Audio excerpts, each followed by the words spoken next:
Yung meron kang kahilingan na hindi pa binibigay at pinagkakaloob, ito po ba ay it's a no or it's a wait?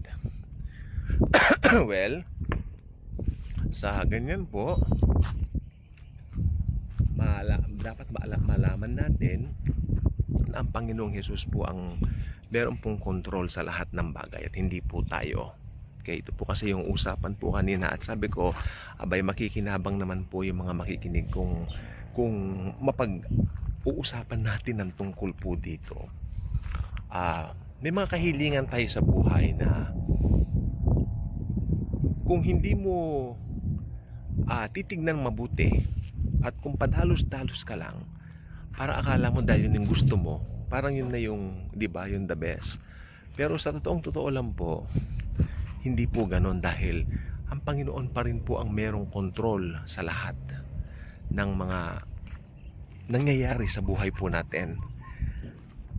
Minsan, ako nangyari po sa akin ito, na-realize ko po, marami rin po akong kahilingan dati na hindi po nangyari, pero upon seeing the big picture right after, doon ko po nalaman na iniligtas pala ako ng Panginoon sa isang pangyayari na dapat ay mas pangit yung nangyari. Alam niyo yun? Kung yung kahilingan ko pa lang yun binigay mo Lord ako sana hindi ganito kaganda yung nangyari. May mas maganda pa kasing nangyari nung hindi ibinigay ng Panginoon yon. Kaya ako naniniwala po talaga ako, the best ang kalooban ng Panginoong Hesukristo sa bawat isa po sa atin. Okay, sa buhay po natin ito, marami tayong tanong, marami tayong hindi nalalaman, marami tayong parang namimisteryosohan tayo sa life, sa buhay. Pero kung titignan po ninyong mabuti ay alam natin na lahat po ng bagay hawak po ng Diyos. Si Jesus ang may hawak ng lahat. If you know that the Lord Jesus Christ Himself ang may hawak ng lahat, hindi ka magugulumihanan, hindi ka matatakot, hindi ka mag-iisip na baka may mangyaring pangit, no? Minsan kasi laging ganun ang iniisip po natin. Nauunahan po talaga tayo ng takot, nauunahan po tayo ng kaba. What will happen? Especially pag finances ang usapan. Yung usapan yung tungkol sa pera, yung usapin tungkol sa, di ba, sa kabuhayan. Marami pong kinakabahan dyan, especially nung COVID-19. Doon ko po nakita yung mga nagiging reaksyon ng mga tao regarding that. Sila po ay nagugulumihan na natatakot, nagkukuha ng pagkain. Kaya yung iba po, kung mapapansin nyo yung ibang bansa naging desperado, hindi ba may mga malls na binabato nila? Pumapasok sila sa loob ng mga malls para hindi po ba para makakuha ng pagkain, talagang naging desperado. Pero kung anak ka ng Diyos, hindi po ganyan ang magiging kaisipan po ninyo. Dahil alam mo, ang Panginoong Hesukristo, meron na po siyang much better para po sa atin. At kung alam mo yon, alam mo ang buhay ay hawak ni Jesus. Jesus alone Himself controls everything, not us. Hindi po tayo. Okay?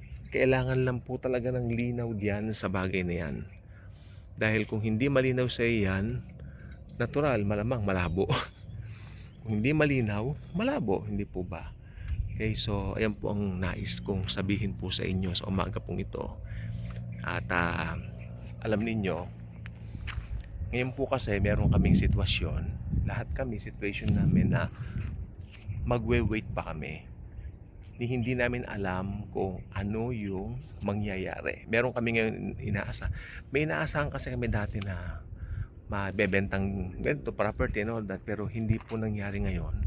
At ngayon po ay talaga nandun kami sa situation na kung saan kailangan namin maghintay. Kailangan naming parang mag-relax.